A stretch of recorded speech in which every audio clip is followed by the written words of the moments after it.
You face obstacles at work that feel insurmountable, and every setback leaves you more frustrated and defeated than the last. The harder you try to avoid these challenges, the more they multiply, while others somehow turn their difficulties into opportunities for advancement. I am Marcus Aurelius, the Roman emperor who transformed the greatest obstacles, plagues, wars, and ruling an empire into the foundation of inner strength and wisdom. What I discovered about obstacles will revolutionize how you see every challenge, showing you how to use resistance as the raw material for building unshakable character.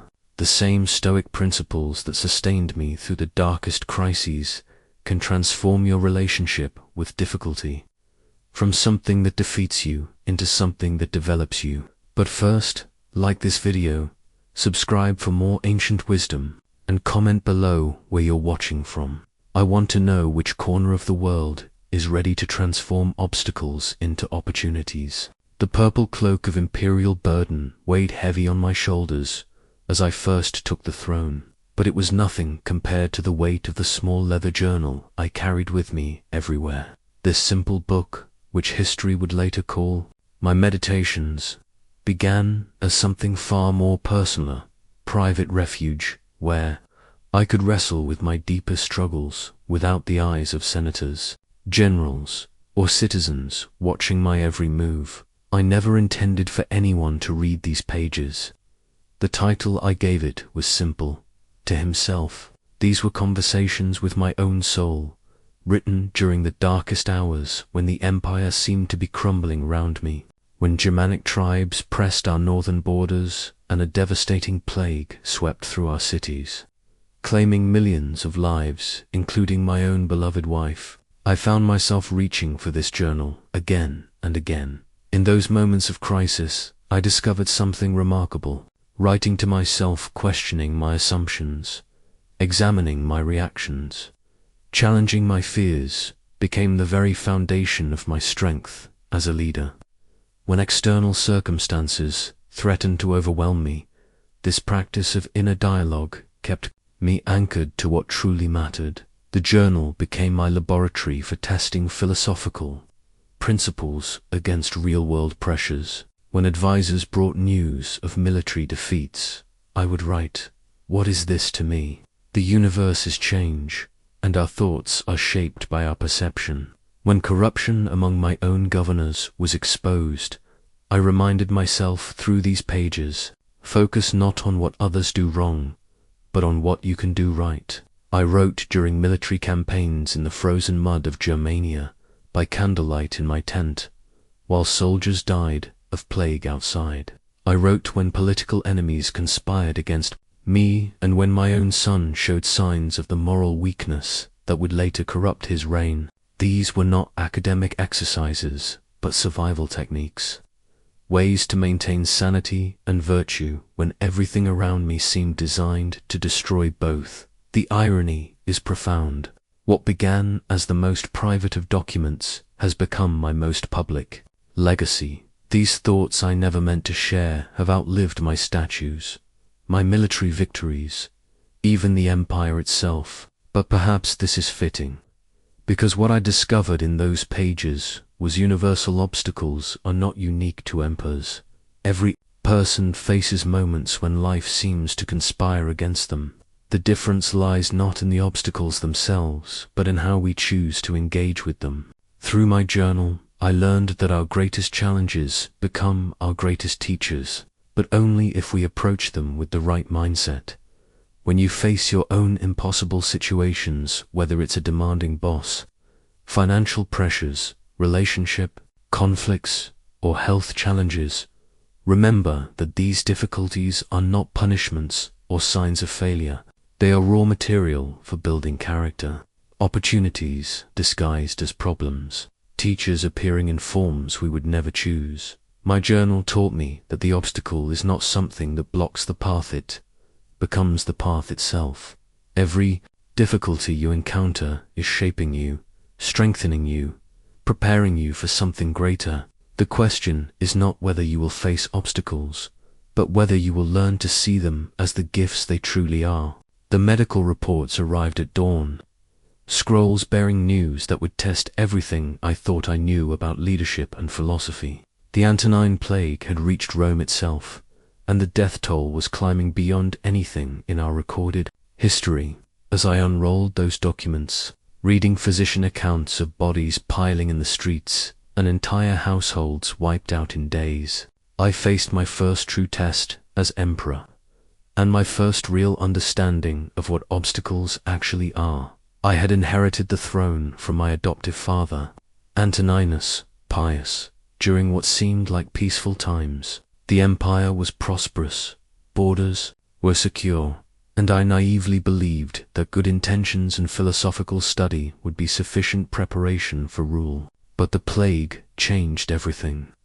Suddenly, I was responsible for decisions that would determine whether millions lived or died, and no amount of academic philosophy had prepared me for this reality. My initial reaction was entirely human. I wanted to fix everything immediately. I sent physicians throughout the empire, organized food distributions, and demanded daily reports from every affected province.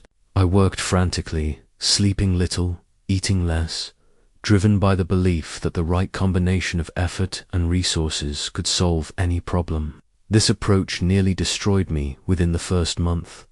It was during one particularly sleepless night, surrounded by casualty reports and failed remedies, that I experienced my first profound philosophical breakthrough. I realized I had been fighting the plague as though it were a personal enemy, as if my imperial authority should somehow extend to controlling disease and death themselves.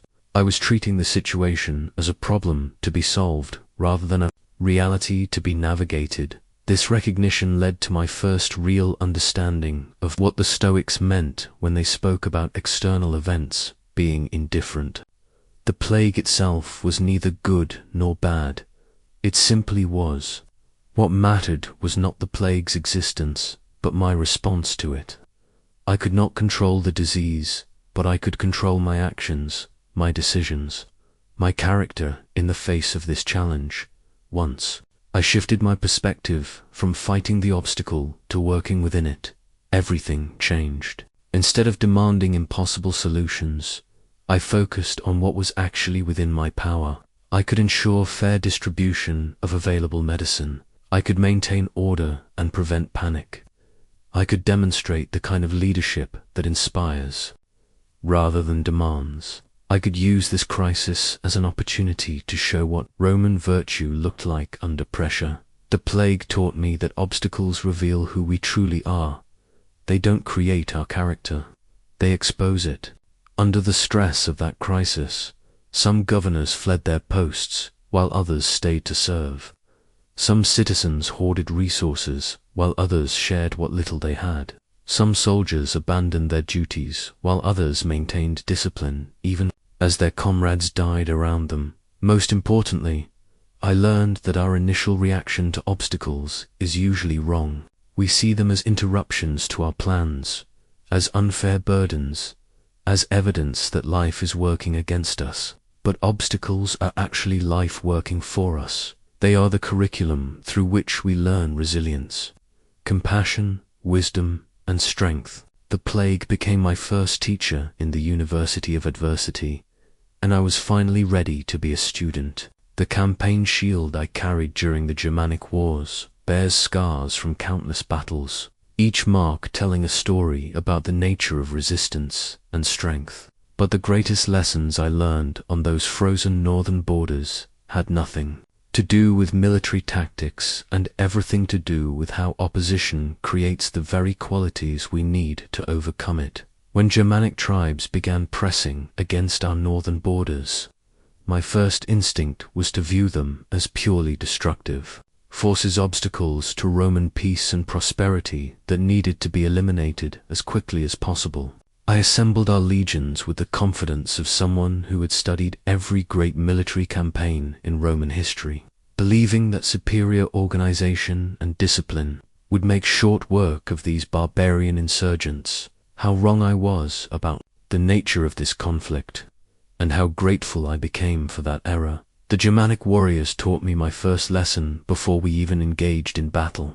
Unlike civilized enemies, who fought according to established rules and conventions, these tribes were unpredictable, adaptable, and absolutely relentless. They melted away when we advanced in strength, only to reappear where we were weakest. They turned our own tactics against us, used our assumptions to set traps, and showed a level of determination that our comfortable Roman minds had not anticipated. Initially, this frustrated me beyond measure.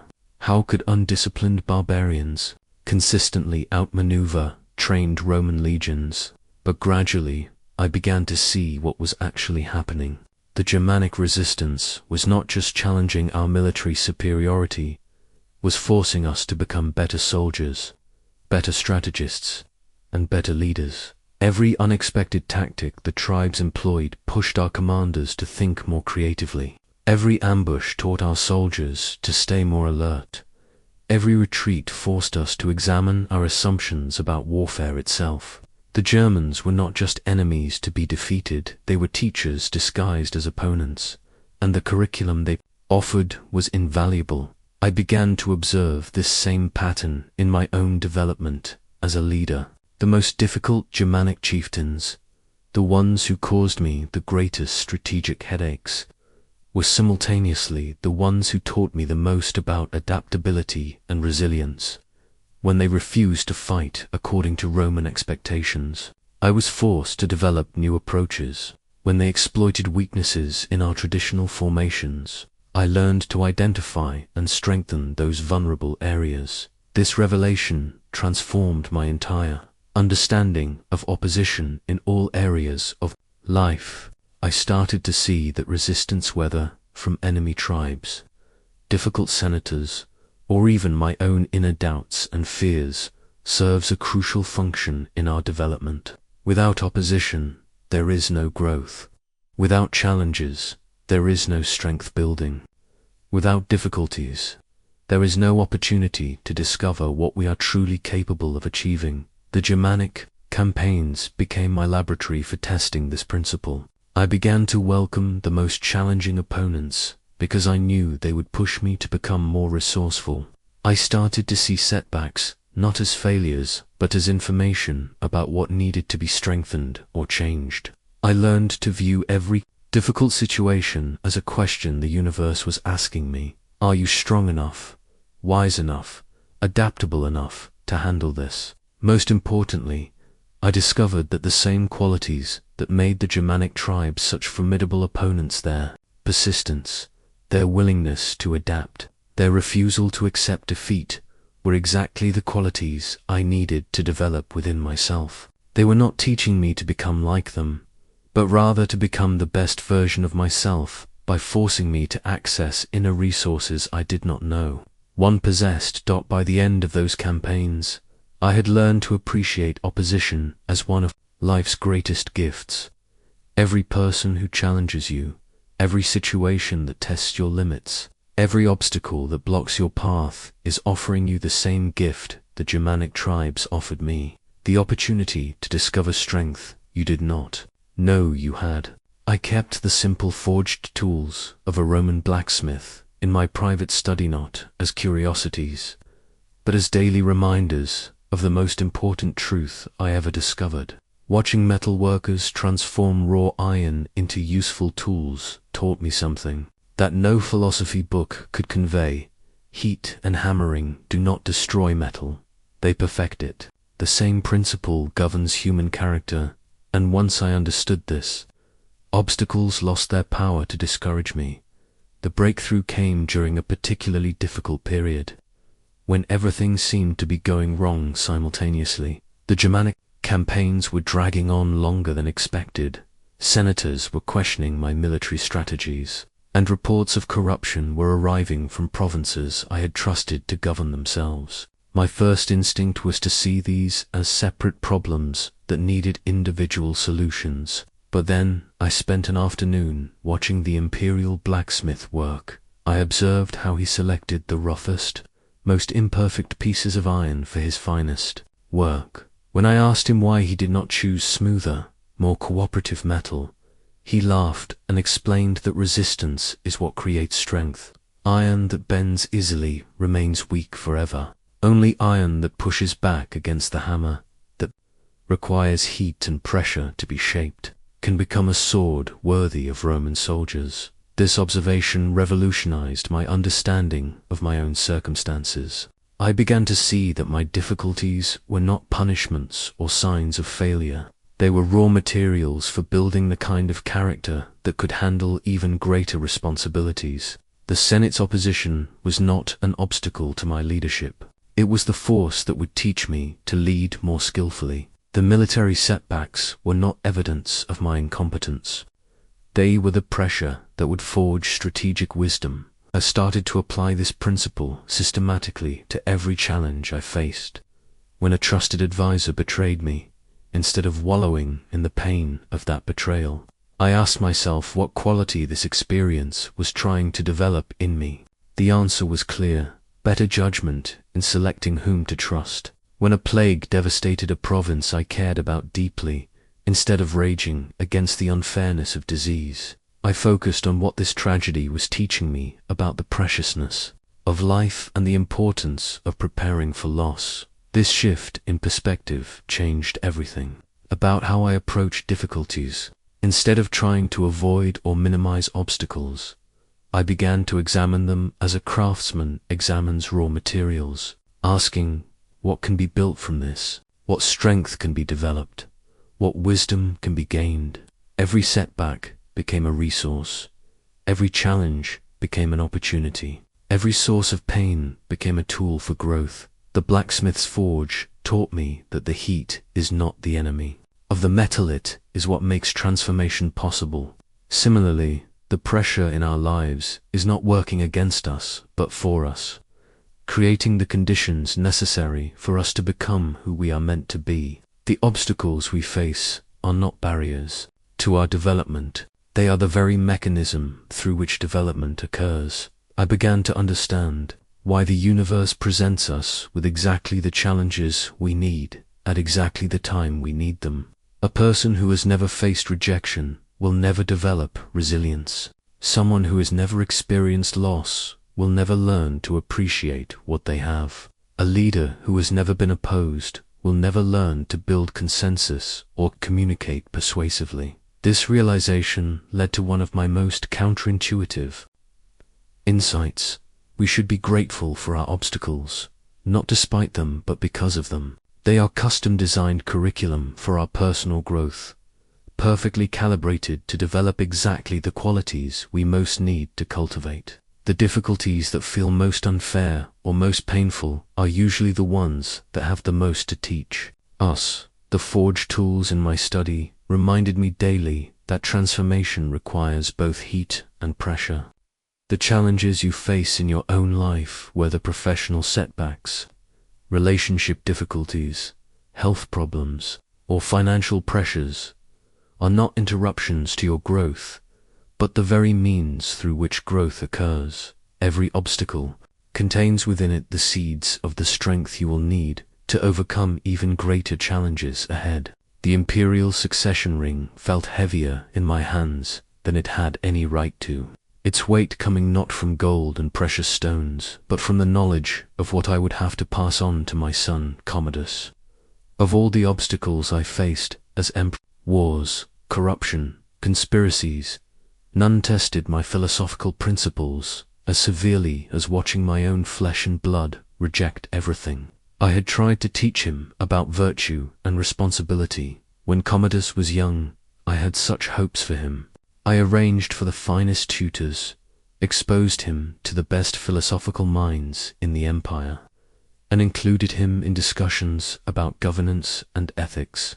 I genuinely believed that with proper guidance and example, he would grow into the kind of leader the empire needed. But as he matured, it became clear that his interests lay in gladiatorial games, luxury, and the kind of self-indulgence that I had spent my entire reign trying to minimize. The pain of this realization was unlike anything I had experienced. Military defeats could be attributed to tactical errors or unforeseen circumstances. Political opposition could be understood as the natural result of competing interests. But watching my son choose vice over virtue, spectacle over substance, cruelty over compassion, this felt like a personal failure of the deepest kind. My first response was to try harder as a father. I increased my efforts to educate him, spent more time explaining the principles of Stoic philosophy, and even brought him along on military campaigns, hoping that exposure to real leadership challenges would inspire better choices. But the harder I pushed, the more he seemed to resist. It was as if my very attempts to guide him were driving him in the opposite direction. This situation forced me to confront a fundamental question about love and acceptance. Could I still love my son if he chose to become everything I opposed? Could I maintain my own inner peace while watching someone I cared about deeply make choices that would ultimately destroy him and harm others? This was philosophy tested at the most intimate level. The breakthrough came when I realized I was trying to control something that was fundamentally outside my control, another person's character and choices. No matter how much I loved Commodus, no matter how wise my guidance or how compelling my example, I could not force him to choose virtue. His path was his own to walk, just as mine was mine. This recognition led to one of my most difficult but necessary practices, learning to love someone while completely accepting that they might choose to disappoint me. I had to separate my love for my son from my approval of his choices, my hopes for his future from my acceptance of his present reality, my role as his father from my need for him to validate my teaching. The process was excruciating. Every report of his latest excess or cruelty felt like a fresh wound. But gradually, I learned to see even this situation as serving a purpose in my development. My relationship with Commodus was teaching me about unconditional love, about the limits of influence, about accepting what I could not change while continuing to do what I believed was right, regardless of the outcome. I began to understand that some of our greatest teachers come disguised as our greatest disappointments. Commodus taught me about the nature of free will, that even those closest to us must be allowed to make their own choices, even when those choices break our hearts. He taught me about the difference between love and attachment. I could love him without being attached to specific outcomes for his life. Most importantly, he taught me that my own peace and virtue could not depend on anyone else's choices. If my happiness required my son to be virtuous, then my happiness was at the mercy of forces beyond my control. But if I could maintain my principles and inner tranquility regardless of what others chose to do, then I possessed a strength that no external circumstance could touch. This lesson applies to every relationship in your life. You cannot control whether others appreciate your love, follow your example, or make choices you approve of. You can only control your own response to their freedom. The people who disappoint you most deeply are often your most important teachers about the nature of acceptance, unconditional love, and inner independence. In the chaos of ruling an empire under siege, I discovered the most important room in the entire palace was not the throne room or the war council chamber, but a small, simple study where I retreated each morning and evening to practice what I came to call the discipline of the inner citadel. This room contained no treasures or symbols of power, just a desk, some scrolls, and the silence necessary for the most important work an emperor could do, governing himself. The concept of the inner citadel grew from my recognition that external circumstances, no matter how overwhelming, could only touch the surface of who I truly was. Barbarian invasions could threaten the empire's borders, but they could not invade my reasoning mind. Political conspiracies could challenge my authority, but they could not corrupt my principles unless I allowed them to.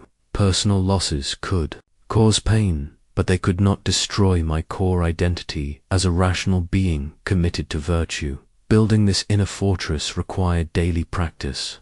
Just like maintaining physical fortifications required constant attention from engineers and soldiers. Every morning before dawn, I would enter my study and perform what I called my philosophical exercises.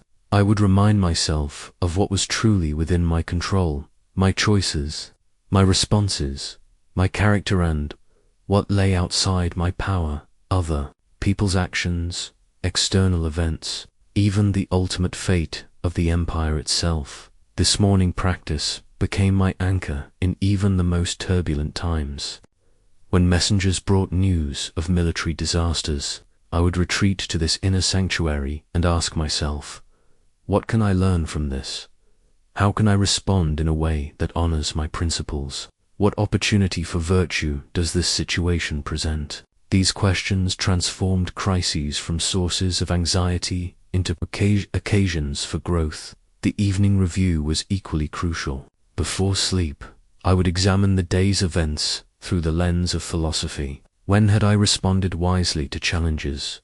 And when had I allowed external circumstances to disturb my inner peace? What moments had tested my character, and how could I handle similar situations better in the future? This practice turned every obstacle into raw material for building stronger defenses against future difficulties. The power of the inner citadel became most clear during the darkest period of my reign, when plague devastated the empire, while Germanic tribes pressed our borders and senators questioned my leadership. External circumstances were so overwhelming that many of my advisors despaired of finding any solution. But within my inner fortress, I maintained perfect clarity about what needed to be done and the strength to do it. I realized that most people's suffering comes not from external events themselves, but from their inner reaction to those events. A business failure is just a business failure until we add layers of self-criticism, shame, and catastrophic thinking. A relationship ending is just a relationship ending until we convince ourselves it reflects our fundamental unworthiness or proves that happiness is impossible. The external event may be unavoidable, but the internal torture we add to it is entirely optional. The inner citadel protects us from this unnecessary suffering by providing perspective and stability that external circumstances cannot touch. Within this fortress, we can observe our situation clearly without being overwhelmed by it. We can feel appropriate emotions without being controlled by them. We can acknowledge pain without adding the extra suffering that comes from resistance and self-pity. Building your own inner citadel requires establishing daily practices that strengthen your connection to what truly matters. This might include morning reflection on your core values, evening review of how well you lived up to those values, regular reminder of what lies within and outside your control, or simple moments of gratitude for what remains good in your life. Despite current challenges, the goal is not to become emotionally numb or disconnected from reality. Rather, it is to develop an unshakable core identity that remains stable regardless of external turbulence. When you possess this inner fortress, obstacles lose their power to devastate you. They may still cause appropriate sadness, frustration, or disappointment, but they cannot touch the essential you, the part that chooses how to respond, the part that grows stronger through challenge, the part that finds meaning and purpose even in difficulty. Your inner citadel becomes the one space in your life that belongs completely to you, where your deepest values and clearest thinking can guide your responses to whatever challenges arise. From this secure base, you can engage with obstacles not as a victim, but as a warrior, not from weakness, but from strength. I was 23 years old when I sat beside the deathbed of my adoptive father, Antoninus Pius, watching the man who had taught me everything about leadership prepare for his final journey. As his breathing grew shallow and his grip on my hand weakened, I expected to feel overwhelming grief or fear. Instead, I experienced something that would transform my relationship with obstacles forever, watched a philosopher die well, and in doing so, learned how to live fearlessly. Antoninus faced death the same way he had faced every challenge during his reign, with calm acceptance, clear thinking, and concern for others rather than himself. Even as his body failed, his mind remained focused on ensuring a smooth transition of power and offering final guidance to those who would continue his work. He demonstrated that death, the ultimate obstacle that terrifies most people into anxiety and denial, could be met with dignity and even gratitude. This experience taught me that death is not the opposite of life, is life's most honest teacher.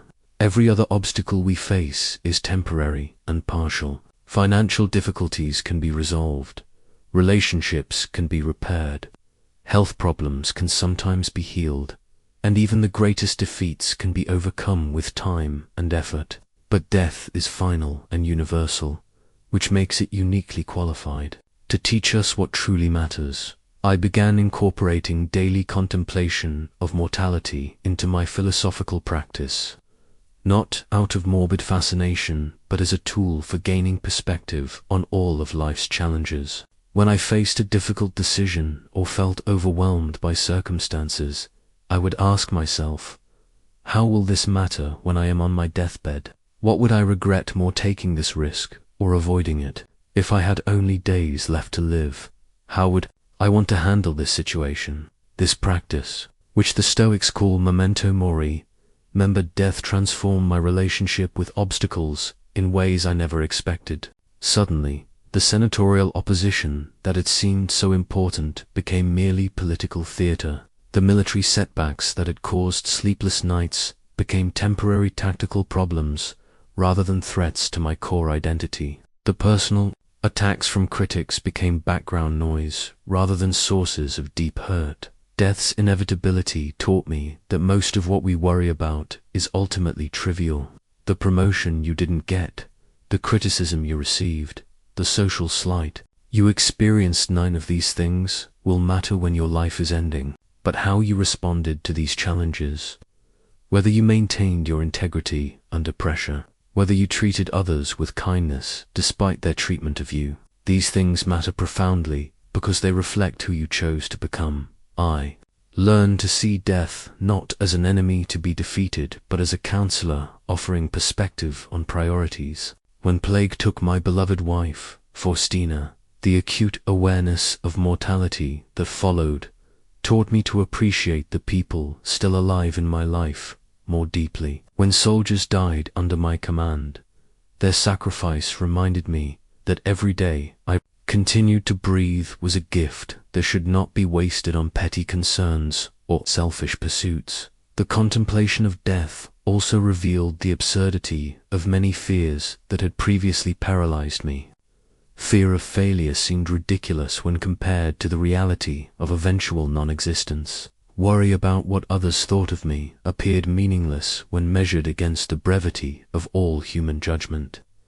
Anxiety about losing possessions or status became almost laughable when viewed from the perspective of someone who would eventually lose everything anyway. This shift in perspective liberated enormous energy that had been trapped in worry, regret, and anxiety about relatively minor concerns. Instead of spending mental and emotional resources on things that would not matter at the end of my life, I could focus on what would, living according to my values, serving purposes larger than myself, building relationships based on genuine care rather than selfish interest, and developing character that would be worth having regardless of external circumstances. Death became my most trusted advisor because it never lied to me about what was important. It cut through social conventions, political pressures, and personal ego to reveal what deserved my attention and what could be safely ignored.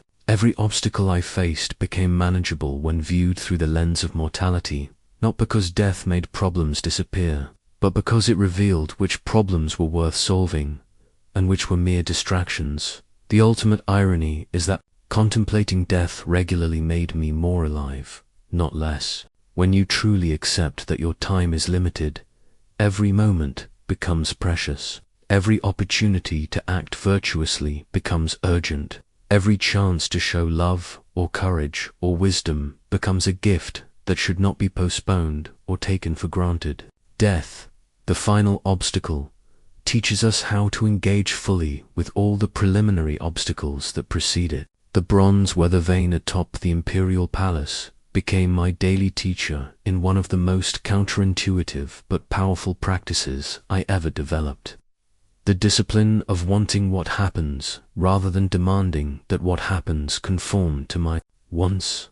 Like that simple instrument that always aligned itself with the prevailing wind, I learned to align my will with the natural order of events, and this alignment transformed my relationship with every obstacle I encountered. The concept seems almost absurd at first hearing. Want what happens, desire what occurs. If barbarians invade, should I want invasion? If plague strikes, should I desire disease? If trusted friends betray me, should I welcome betrayal?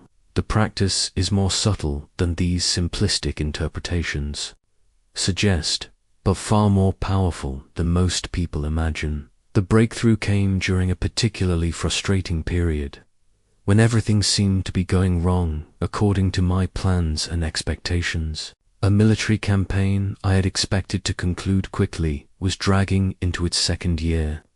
Senators I had counted on for support were opposing policies I considered essential. Weather patterns were disrupting harvest schedules and creating food shortages in provinces that should have been prosperous. My initial response was to fight these circumstances with increasing intensity. I sent more troops to speed up the military campaign. I applied more political pressure to change senators' minds. I dispatched additional resources to address the food shortages. But the harder I pushed against reality, the more reality seemed to push back. I was exhausting myself and my resources fighting circumstances instead of working skillfully within them. The weather vane taught me a different approach. Instead of demanding that the wind blow in the direction I preferred, I could learn to adjust my sails to work with whatever wind was actually present. Instead of insisting that circumstances conform to my plans, I could adapt my plans to work effectively with actual circumstances. This required developing what I came to call the discipline of desire, training myself to want the situations I actually faced rather than wasting energy wishing for different situations. This does not mean becoming passive or resigned to injustice. Rather, it means accepting the reality of current circumstances as the starting point for wise action, rather than fighting that reality as if it was somehow negotiable. When Germanic tribes proved more resilient than expected, instead of fuming about how the campaign should have been easier, I learned to appreciate the opportunity this presented to develop better military strategies and build stronger character in our soldiers. When senators opposed my policies, instead of raging about their lack of vision, I began to see their resistance as valuable information about how to build broader consensus and communicate more persuasively. The practice became even more profound when applied to personal losses and disappointments. When my beloved wife Faustina died, my first instinct was to rage against the unfairness of losing someone so good at such a relatively young age. But the discipline of desire taught me to want even this experience, not because death is pleasant, but because wanting what had already happened was the only path to peace and the only foundation for wise response to loss. This does not mean suppressing grief or pretending that loss is actually gain. It means accepting that grief is part of love, that loss is part of having had something precious, that disappointment is part of caring about outcomes. When we want what happens, we can feel appropriate emotions without adding the extra layer of suffering that comes from resistance and denial. The discipline transformed my understanding of obstacles entirely. Every challenge became an opportunity to practice alignment with reality. Every setback became a chance to demonstrate that my inner peace did not depend on external circumstances going according to my preferences. Every disappointment became a teacher helping me distinguish between what I could control and what I could only influence or accept. I began to see that most human suffering comes not from what happens to us, but from our resistance to what happens to us. A business failure causes appropriate disappointment, but our refusal to accept that failure multiplies the suffering indefinitely. A relationship ending creates natural sadness, but our insistence that it should not have ended transforms sadness into bitterness and resentment that can last for years. The weather vane never fights the wind, yet it remains perfectly functional regardless of wind direction. Similarly, when we align ourselves with the reality of our circumstances, rather than fighting for different circumstances, we discover that we can respond effectively to any situation without sacrificing our inner tranquility. This practice requires daily cultivation because our natural tendency is to demand that reality conform to our preferences. But when you develop the discipline of wanting what happens, obstacles lose their power to disturb your peace while gaining power to develop your wisdom, strength, and character. The golden scales of Roman justice sat prominently in my private study. Their perfect balance, a daily reminder of an ideal that became increasingly difficult to maintain as I discovered the extent of corruption within my own government. Senators taking bribes, governors exploiting provinces, generals enriching themselves at the expense of their soldiers. These betrayals of trust tested my commitment to virtue more severely than any external enemy ever could. When I first learned that some of my most trusted advisors were using their positions for personal gain, my initial reaction was a mixture of rage and disillusionment. These were men I had appointed based on their apparent character and competence, individuals I had counted on to help maintain the integrity that I believed essential to good governance. Discovering their corruption felt like a personal betrayal and a systemic failure that reflected poorly on my judgment and leadership. The temptation was overwhelming to respond to their injustice with injustice of my own. I could have had them executed publicly as an example to others. I could have seized their assets beyond what they had stolen, enriching the imperial treasury while satisfying my anger. I could have used their betrayals as justification for becoming more cynical and self-interested in my own approach to governance. But the scales of justice in my study reminded me daily that virtue is not conditional on other people's virtue. Justice does not become less important because others choose injustice. In fact, virtue becomes more important and more necessary precisely when it is surrounded by vice. Just as light becomes most valuable in darkness, I began to see these corrupt officials as teachers, offering me the opportunity to demonstrate what integrity looks like under pressure.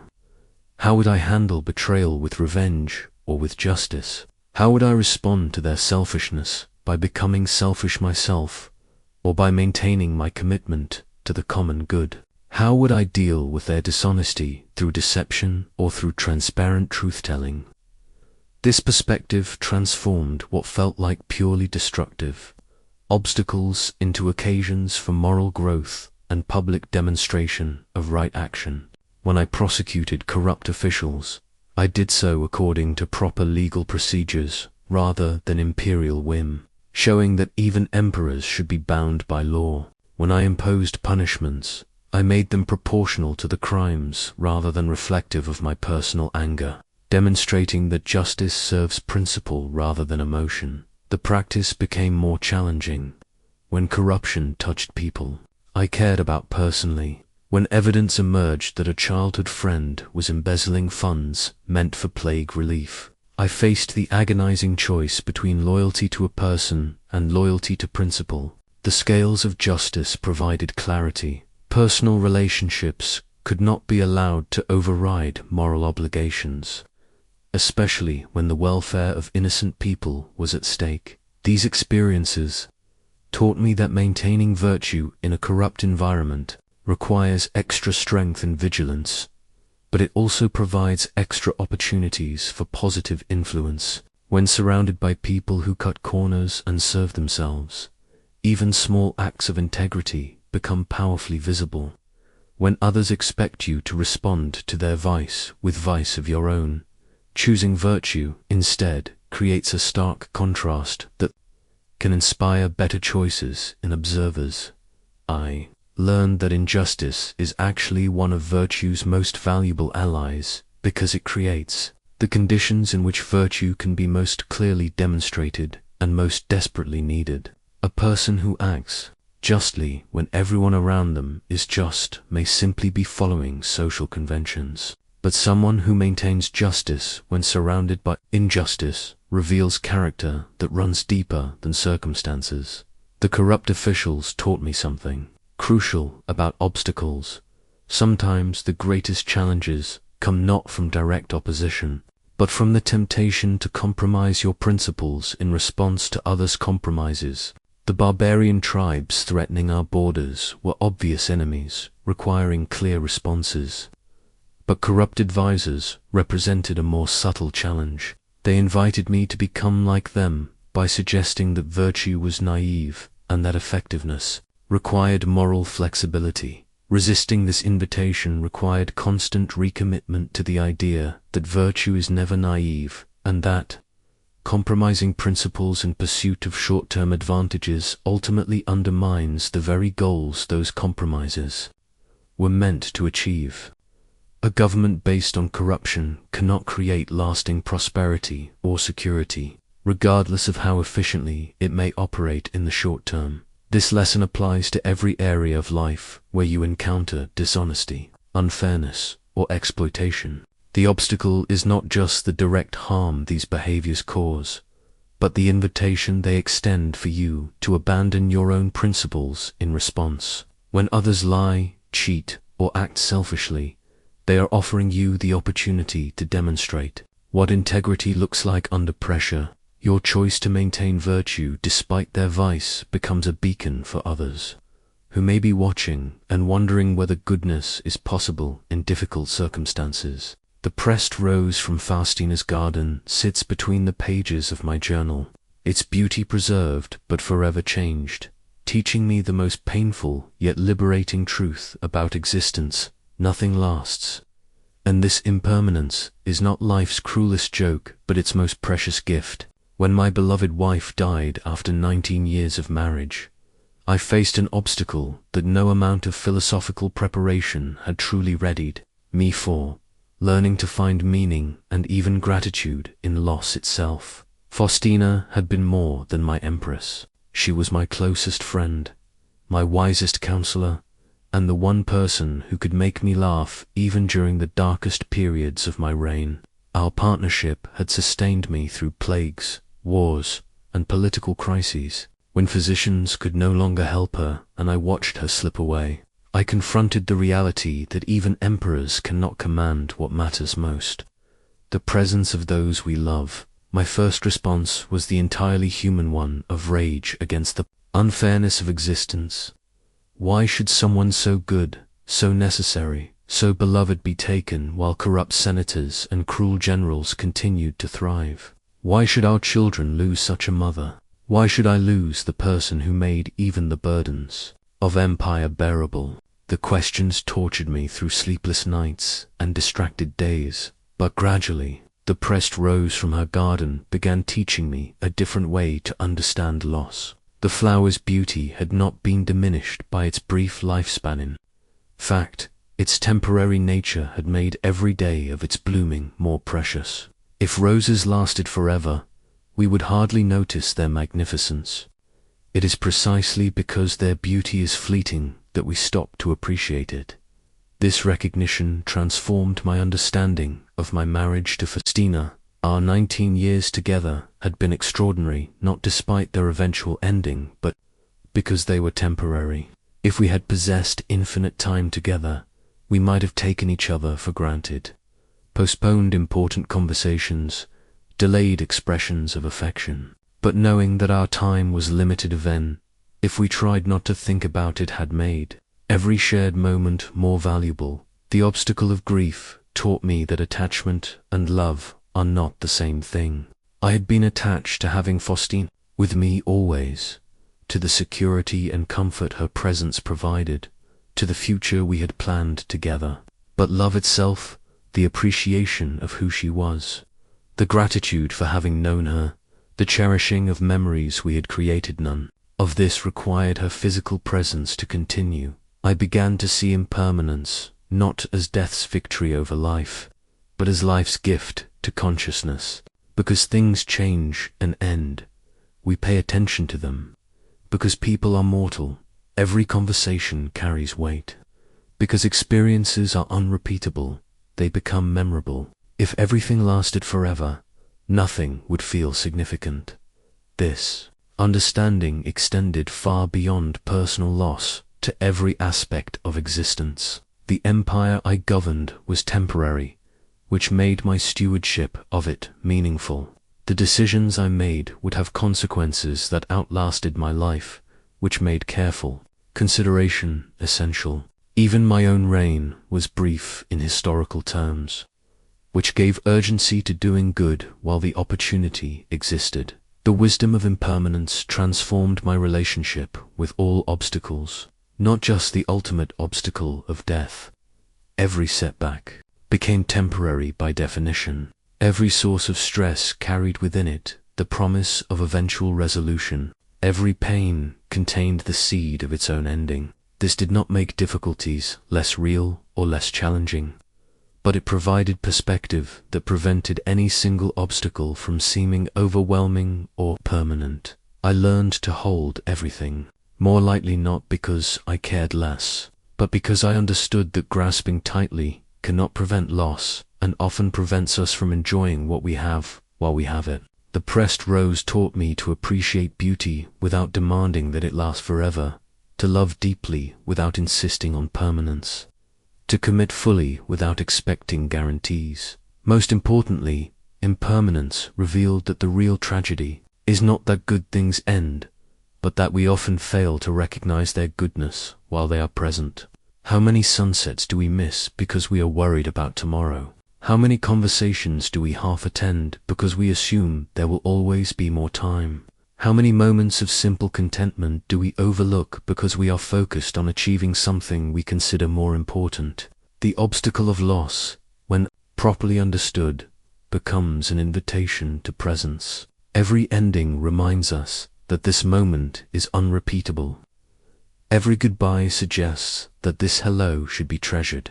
Every reminder of mortality becomes a call to appreciate what remains while it remains.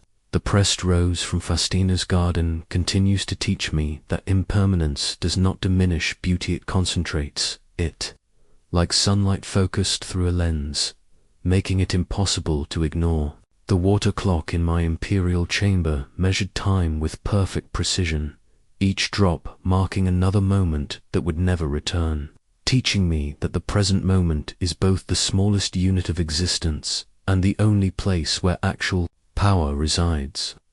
While my mind often wandered to regrets about past decisions or anxieties about future challenges, that steady drip reminded me that life happens exclusively in the now, and so does our ability to respond wisely to obstacles. I discovered this truth most powerfully during a crisis that threatened to overwhelm my capacity for clear thinking. Reports were arriving simultaneously of a Germanic breakthrough on the northern frontier, a grain shortage in Egypt, and a conspiracy among certain senators to undermine my authority. Each problem demanded immediate attention, yet thinking about all three at once paralyzed my ability to address any of them effectively. As I sat frozen by the complexity of multiple crises, the sound of the water clock broke through my mental chaos.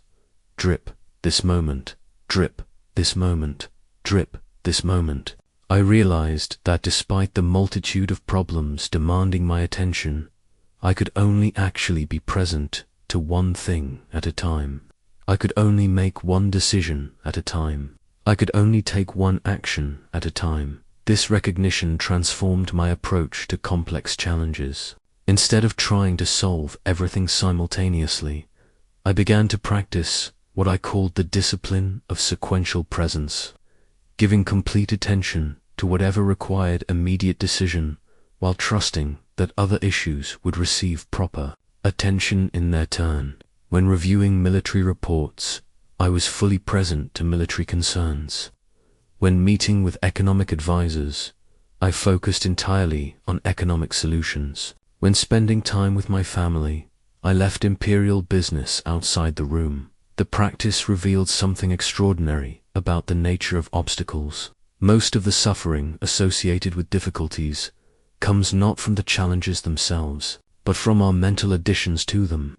When faced with a problem, our minds immediately begin catastrophizing about worst-case scenarios, rehearsing past failures, and projecting future complications. But the actual obstacle, the thing that needs to be addressed right now, is usually much simpler and more manageable than our elaborated version of it.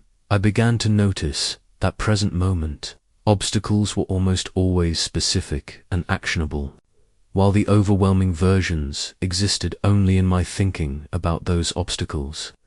The Germanic breakthrough was not the collapse of Roman military power, but rather a tactical situation, requiring specific troop movements and strategic adjustments. The grain shortage was not the end of imperial prosperity, but a logistical challenge demanding particular administrative responses. The senatorial conspiracy was not the destruction of my authority, but a political problem calling for targeted diplomatic interventions. This shift in perspective made me more effective as a leader and calmer as a person. When I encountered problems, instead of immediately projecting them into larger catastrophes, I would ask, what exactly needs my attention right now? What specific action can I take in this moment? What is actually within my power to influence today? These questions grounded me in present reality rather than hypothetical disasters. The water clock taught me that past regrets are particularly useless forms of mental time travel. I could spend hours reviewing decisions I wished I had made differently, relationships I wished I had handled better, opportunities I wished I had recognized sooner, but no amount of mental energy devoted to past events could change them. The only power I possessed was in how I chose to respond to current circumstances, which might include consequences of past decisions, but were not themselves past decisions. Similarly, future worries proved to be elaborate forms of mental fiction. I could spend days imagining potential disasters, planning responses to problems that might never occur, and working myself into anxiety about hypothetical challenges. But these future scenarios existed only in my imagination, and worrying about them actively interfered with my ability to handle actual present moment responsibilities that could prevent or prepare for future difficulties. The practice of present moment awareness became especially valuable during times of grief and loss. When Faustina died, my mind wanted to oscillate between painful memories of our past together and anxious projections about my future without her. But neither mental time zone offered any peace or practical guidance. Only in the present moment could I experience appropriate grief, make necessary arrangements, comfort our children, and gradually adapt to new circumstances. Present moment awareness does not mean ignoring past lessons or future planning. Rather, it means doing past analysis and future preparation from a grounded present moment perspective, rather than as escapes from current reality. When I reviewed military history to inform current strategy, I was present to that reviewing process. When I planned for upcoming campaigns, I was present to that planning activity. The water clock's steady rhythm became my anchor during turbulent times. No matter how complex external circumstances became, I always had access to this moment, this breath, this decision, this action. The present moment proved to be an unassailable refuge that no external obstacle could invade, because obstacles can only exist in relation to time, something that happened, something that might happen, but never to the timeless awareness that observes both memory and anticipation from the eternal now. The bronze astronomical instrument in my study tracked the movements of celestial bodies with mathematical precision, revealing the underlying order that governs apparently chaotic events. Watching planets follow predictable paths despite the complexity of their interactions taught me that acceptance of reality is not passive resignation, but rather intelligent alignment with the rational structure that underlies all existence. And this alignment transforms obstacles from sources of suffering into opportunities for wise action. The insight came during a period when I was struggling with what felt like a particularly unfair sequence of events. A loyal general had been killed in battle, just as his strategic brilliance was turning the tide of a difficult campaign.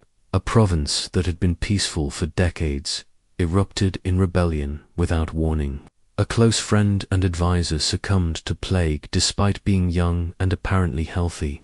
My immediate response was to rage against the randomness and injustice of it all. But as I studied the astronomical instruments' precise tracking of planetary movements, I began to understand something profound about the nature of events that seem random or unfair. The planets appear to wander unpredictably across the night sky, sometimes moving forward, sometimes backward, sometimes brightening, sometimes dimming. To an uninformed observer, their behavior seems chaotic and arbitrary. But mathematical analysis reveals that they are actually following complex but perfectly logical patterns, determined by gravitational forces and orbital mechanics. This recognition led me to examine my own circumstances more carefully. Were the events that seemed so random and unfair actually following patterns I was too limited to perceive? Was my sense of injustice based on incomplete information about the larger forces at work? Was my resistance to reality based on assumptions about how things should work, rather than understanding of how things actually do work? I began to see that most of my suffering came not from events themselves, but from my irrational expectations about how reality should behave. I expected loyal generals to live long lives because I valued their service, but war makes no exceptions. Based on character, I expected peaceful provinces to remain peaceful because I wanted stability, but human societies are complex systems that sometimes destabilize for reasons beyond immediate control. I expected healthy friends to survive because I needed their support, but disease follows biological laws rather than emotional needs. These expectations, while understandable from an emotional perspective, were fundamentally irrational because they required reality to conform to my preferences, rather than acknowledging how cause and effect actually operate. A rational approach would be to understand the forces at work: military, political, biological, make decisions based on how those forces actually behave, rather than how I wished they would behave. This shift in perspective transformed my relationship with obstacles entirely. Instead of seeing challenges as interruptions to the way things should be, I began to view them as information about the way things actually are. A military setback was not an unfair deviation from deserved victory, but data about enemy capabilities that needed to be incorporated into revised strategy. Political opposition was not unreasonable resistance to obviously good policies, but feedback about communication failures or genuine concerns that required attention. The astronomical instrument taught me that rational acceptance does not mean passive submission to whatever happens. Planets follow predictable laws, which makes their future positions calculable and their influences manageable through proper preparation and positioning. Similarly, once I understood the actual forces affecting my circumstances, rather than being distracted by how I thought those forces should operate, I could work with them more effectively. Rational acceptance became a two-stage process. First, I would acknowledge reality as it actually existed, rather than as I preferred it to exist. This required setting aside emotional reactions long enough to gather accurate information about what was actually happening and what forces were actually at work. Second, I would identify what responses were most likely to be effective given the actual situation, rather than responses that would be satisfying if my preferred version of reality were true. This approach proved especially valuable when dealing with people whose behavior frustrated or disappointed me. Instead of focusing on how they should act or why their current behavior was unreasonable, I would try to understand what motivations, pressures, or limitations were actually driving their choices. Once I understood their real circumstances, I could develop strategies that worked with their actual psychology rather than fighting against it. The practice extended to my relationship with my own limitations and failures. Instead of berating myself for not being wiser, stronger, or more virtuous than I actually was, I learned to work with my actual capabilities while systematically developing them. Instead of demanding that I never make mistakes, I focused on learning from errors and building systems that would prevent similar problems in the future. Rational acceptance revealed that resistance to reality is not just emotionally painful, but also practically ineffective. Energy spent fighting unavoidable circumstances is energy unavailable for addressing changeable aspects of those circumstances. Mental resources devoted to wishing things were different are mental resources unavailable for figuring out how to work skillfully with things as they are. The astronomical instrument continues to remind me that the universe operates according to rational principles that can be understood and worked with, but not overruled by human preferences. Obstacles are not violations of cosmic justice, but natural consequences of the forces at work in any complex situation. Once we understand this, we can stop wasting energy on outrage and focus entirely on intelligent response. The heavy gold crown of imperial authority became lighter on my head the moment I stopped wearing it for myself and started carrying it as a burden borne for others. This paradox that service to something greater than ourselves transforms obstacles from personal suffering into meaningful challenges revealed itself most clearly when I learned to see my role as emperor, not as a privilege to be protected, but as a responsibility to be fulfilled, regardless of personal cost. Early in my reign, I approached leadership with the assumption that imperial power existed primarily to enable me to implement my philosophical ideals and create the kind of society I believed would be best for everyone. While this motivation was not entirely selfish, it was still fundamentally centered on my vision, my goals, my sense of what needed to be accomplished. Obstacles to these plans felt like personal affronts, setbacks felt like failures of my judgment, and opposition felt like rejection of my character. This perspective made every challenge exponentially more difficult because each obstacle carried not just its practical consequences, but also the additional weight of threatened ego and frustrated ambition. When Germanic tribes resisted Roman expansion, I felt personally challenged as a military strategist. When senators opposed my policies, I experienced their resistance as criticism of my wisdom. When provinces struggled with problems I had tried to solve, their difficulties reflected poorly on my competence as a leader. The transformation began when I started spending time with soldiers who were dying far from home in service to an empire that many of them would never see again. These men faced the ultimate obstacle, death not for any personal gain, but out of loyalty to something larger than themselves. They endured hardship, danger, and separation from everything they loved because they believed their sacrifice served a purpose worth suffering for. Watching their courage taught me that obstacles become bearable and even meaningful when we face them not for ourselves, but for something beyond our individual concerns. The soldiers were not dying for Marcus Aurelius, the person.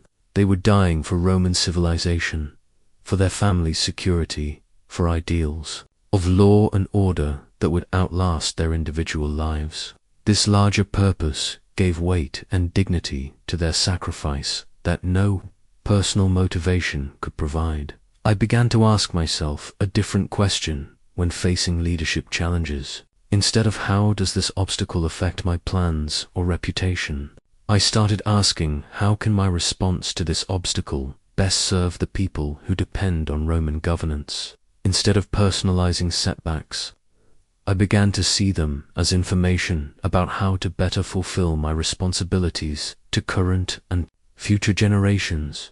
This shift in perspective changed everything about how I experienced the burden of rule. The Germanic campaigns were no longer tests of my military competence, but opportunities to protect Roman citizens from invasion. The plague was no longer a challenge to my administrative abilities, but a crisis requiring every resource I could marshal for the relief of suffering people.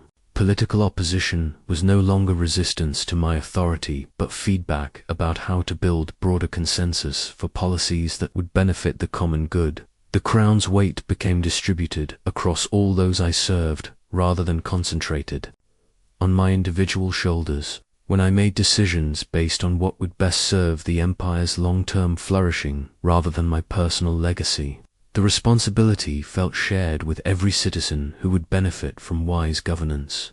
When I endured hardships for the sake of future generations rather than for personal achievement, the suffering became purposeful rather than merely painful. Service to something greater than myself also provided clarity about which obstacles deserved attention and which could be ignored. Personal slights, political attacks on my character, and criticism of my individual decisions became largely irrelevant, because my worth was not determined by public opinion but by how faithfully I fulfilled my responsibilities. Setbacks that did not affect my ability to serve effectively became minor inconveniences rather than major sources of stress. Most importantly, service orientation transformed failure from a source of shame into a source of learning. When policies did not achieve their intended results, instead of defending my judgment, I could focus on understanding what had gone wrong and how to do better. When my decisions led to unintended consequences, instead of feeling personally diminished, I could concentrate on damage control and improved decision-making processes. The practice extended beyond my role as emperor to every relationship and responsibility in my life. When I served my family's well-being, rather than demanding that they serve my emotional needs, family conflicts became opportunities for deeper understanding rather than threats to my happiness. When I served philosophical truth rather than protecting my reputation as a wise person, intellectual challenges became occasions for growth rather than attacks on my identity. Service above self revealed that the heaviest burdens become manageable when they are carried for the right reasons, while even light responsibilities become crushing when they are borne primarily for ego gratification. The crown's weight did not change, but my relationship to that weight transformed completely when I learned to carry it not as a symbol of personal power, but as an instrument of service to something infinitely more important than individual achievement or recognition. The empty chair at my council table served as a constant reminder of advisors who had fallen in service to the empire, but it also represented something more powerful: my daily practice of mentally rehearsing loss and setback as preparation for responding wisely when such obstacles actually arrived.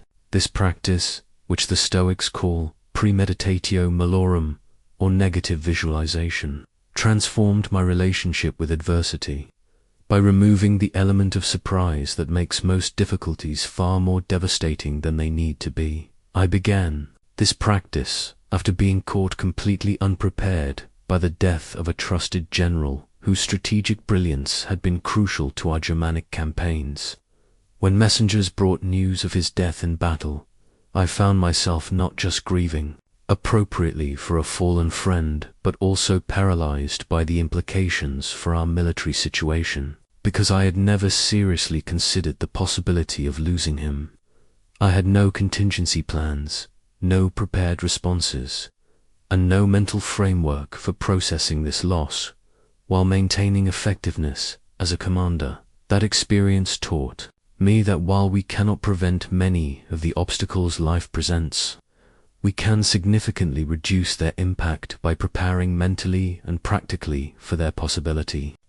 Just as military commanders developed contingency plans for various scenarios, we can develop psychological and practical preparations for the challenges that are most likely to affect our lives. The empty chair became my daily prompt for this practice. Each morning, I would spend time imagining various ways that current circumstances might change for the worse. What if the Germanic tribes formed a larger coalition than expected? What if the plague spread to regions that had so far been spared? What if key advisors died, betrayed their trust, or simply made crucial errors in judgment? What if my own health failed at a critical moment? This might sound like an exercise in pessimism or anxiety creation, but the effect was exactly the opposite. By regularly contemplating potential difficulties, while I was calm and clear-thinking, I could develop rational responses instead of being forced to react emotionally when such problems actually arose. By imagining loss while I still possessed what might be lost, I could appreciate present circumstances more fully while they lasted. The practice also revealed how many of my daily worries were focused on relatively trivial matters while I remained completely unprepared for much more significant possibilities. I might spend hours concerned about a senator's criticism of my policies, while never considering what I would do if that same senator died and needed to be replaced. I might worry extensively about minor military setbacks, while taking for granted the continued loyalty of troops whose desertion would be catastrophic. Negative visualization taught me to distinguish between realistic preparation and neurotic worry. Realistic preparation involves acknowledging probable difficulties and developing practical responses to them. Neurotic worry involves obsessing over unlikely scenarios or rehearsing problems without developing solutions. The empty chair kept me focused on productive rather than destructive forms of mental preparation. One of the most powerful applications of this practice involved contemplating the loss of people I loved. By regularly imagining what life would be like without my wife, my children, or my closest friends, I became more present to their actual company while they were with me. Instead of taking their presence for granted, I learned to treat each conversation, each shared meal, each moment of ordinary companionship as a gift that might not be repeated. This did not make me morbid or depressive. Quite the opposite. When you truly internalize that everything you currently have is temporary, you become more grateful for what you possess today. When you mentally rehearse loss while you still have time to express appreciation and affection, you are less likely to be caught with important things left unsaid or undone. The practice extended to contemplating the loss of abilities, possessions, and circumstances that I had come to consider permanent parts of my life. What if I lost my mental acuity through age or illness? What if military defeats required me to give up territories I considered essential to Roman security? What if economic problems made it impossible to maintain the standard of living that citizens had come to expect? By imagining these possibilities regularly, I could appreciate current capacities and circumstances more fully while developing the mental resilience needed to adapt if they changed. The general who had died in battle had taught me that nothing is permanent, but negative visualization taught me how to live wisely with that knowledge. The empty chair reminded me that obstacles are not interruptions to normal life. They are normal life. Loss, setback, disappointment, and challenge are not deviations from the way things should be, but rather predictable features of the way things actually are. By accepting this reality and preparing for it mentally, we can respond to difficulties with wisdom and grace, rather than being devastated by their unexpectedness. Most importantly, negative visualization revealed that our capacity to handle adversity is far greater than we typically imagine. When we mentally rehearse difficult scenarios, we discover inner resources and practical options that are invisible to us when we avoid thinking about such possibilities. The empty chair became a symbol, not of loss but of resilience, that we can survive and even thrive through challenges that initially seem insurmountable. The small bronze model of my equestrian statue sat on my desk as a curious reminder of immortality and insignificance, intertwined, a representation of how I might be remembered long after my actual body returned to dust, yet also evidence of how even the grandest human achievements are tiny when viewed from the perspective of cosmic time. This dual awareness of legacy and impermanence transformed my relationship with obstacles by revealing that present difficulties, no matter how overwhelming they feel, are temporary chapters in a much larger story. When I first commissioned the full statue to commemorate military victories on the Germanic frontier, I was motivated partly by ego and partly by a desire to inspire future generations with an example of philosophical leadership under pressure. But as I studied the bronze model, I began to understand something more profound about the relationship between individual struggle and eternal significance. The statue would outlast my physical body, my personal memories, even the specific circumstances that had prompted its creation.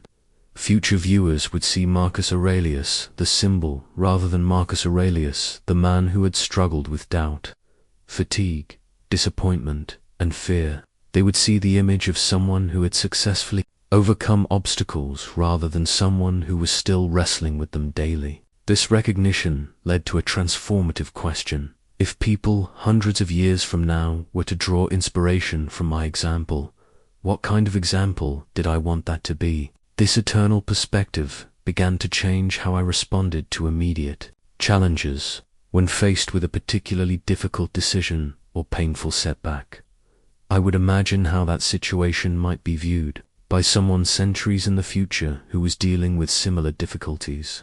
Would they see my response as an example of wisdom under pressure, or as evidence that even philosophers can be overwhelmed by circumstances? Would my handling of this obstacle teach them something useful about resilience and virtue, or would it simply confirmed that leadership is impossible when conditions are difficult?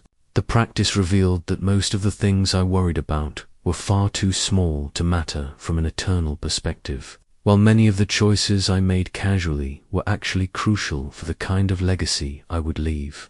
Arguments with individual senators about specific policies would be forgotten within decades, but whether I maintained integrity and composure during those arguments would influence how future generations understood the possibility of combining philosophy with practical leadership. Personal slights and political setbacks that felt enormously important in the moment became almost invisible when viewed from the perspective of centuries rather than days. But how I responded to those slights and setbacks, whether with revenge or forbearance, with bitterness or equanimity, with self-pity or continued commitment to virtue, these responses would echo far beyond my lifetime through the example they set and the principles they demonstrated. The eternal perspective also provided comfort during the most difficult periods of my reign, when the plague was killing thousands daily and military campaigns seemed to drag on without resolution, when political opposition made every decision a battle and personal losses threatened to overwhelm my capacity for clear thinking. I could step back and ask, what is this experience teaching me about human resilience? How is my response to these challenges contributing to humanity's understanding of what is possible under pressure? This shift in perspective transformed suffering from meaningless pain into meaningful struggle. Every obstacle I faced became an opportunity to demonstrate something important about human character and philosophical practice under real-world conditions. Every difficulty I overcame became part of a larger proof that virtue is practical even when circumstances are harsh, that wisdom can guide action even when the stakes are high, that inner strength can sustain outer responsibility, even when everything seems to be falling apart.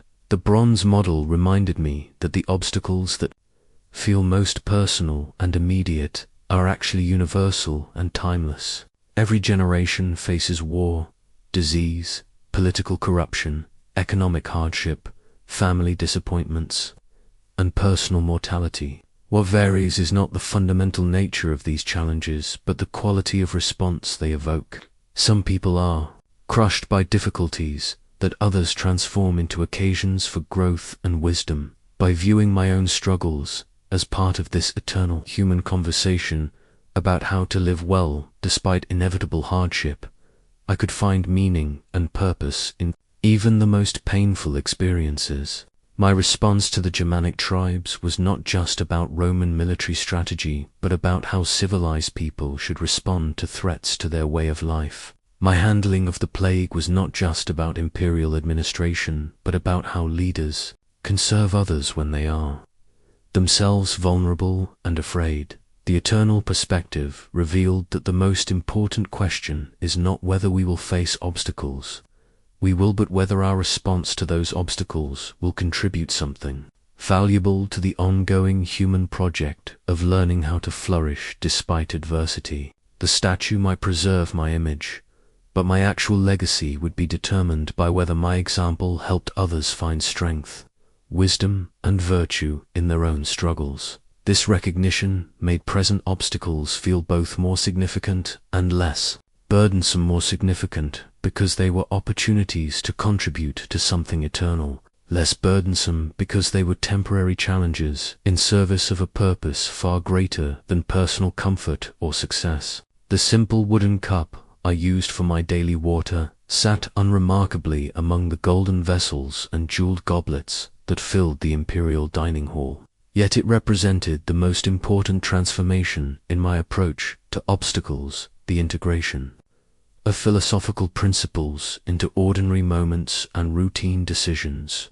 This plain cup reminded me that wisdom means nothing unless it guides actual choices, and that the greatest obstacle to philosophical living is often the gap between understanding principles and applying them consistently in real-world situations. During my early years as emperor, I suffered from what I came to recognize as a dangerous split between my philosophical studies and my practical responsibilities. I could spend hours reading Stoic texts and journaling about virtue, acceptance, and resilience, but when faced with actual challenges, Senator's betrayal, a military setback, criticism from advisors, I would often react emotionally rather than respond from the wisdom I claimed to possess. The wooden cup became my symbol of integration because it reminded me that true philosophy must be lived in the smallest daily choices, not just contemplated during formal study periods. Every time I reached for this simple vessel instead of the elaborate alternatives, I was practicing the principle that contentment comes from internal orientation rather than external possessions. Every time I drank from it mindfully rather than absently, I was applying the discipline of present moment awareness to an ordinary activity. This practice of intentional integration began to spread to every aspect of my daily routine. When I woke each morning, instead of immediately diving into imperial business, I would spend time recalling key Stoic principles and setting intentions for how to apply them to the day's expected challenges. When I met with advisors, I would internally practice listening without immediately forming judgments or defenses. When I received bad news, I would pause to distinguish between what aspects of the situation lay within my control and what lay outside it.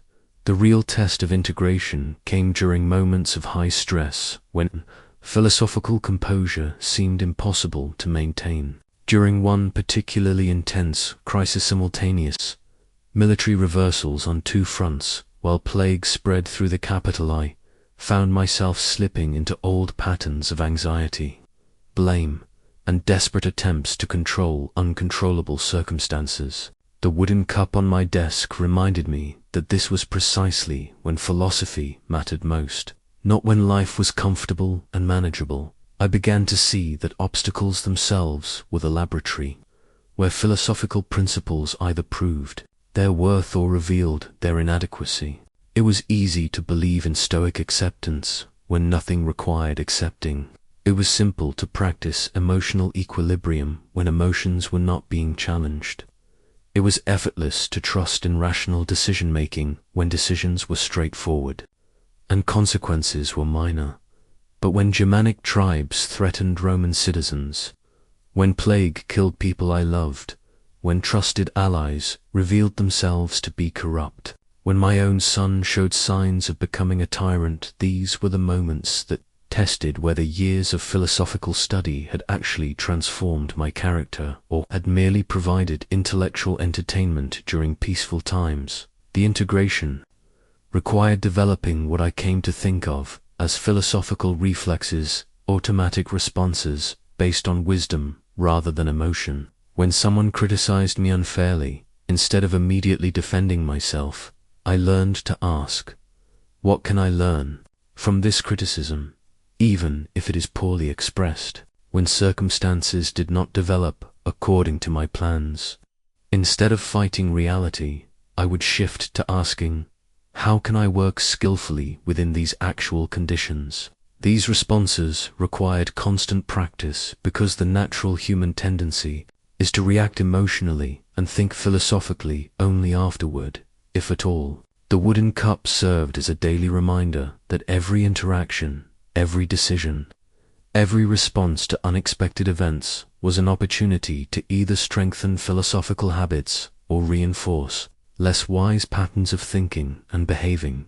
Perhaps most importantly, integration taught me that philosophical living is not about achieving perfect wisdom, but about making slightly wiser choices more consistently over time. I did not become a sage overnight, and I never reached a point where obstacles stopped challenging my equanimity. But I gradually became more skilled at recognizing when I was falling into unproductive patterns and more capable of redirecting my attention toward more helpful approaches.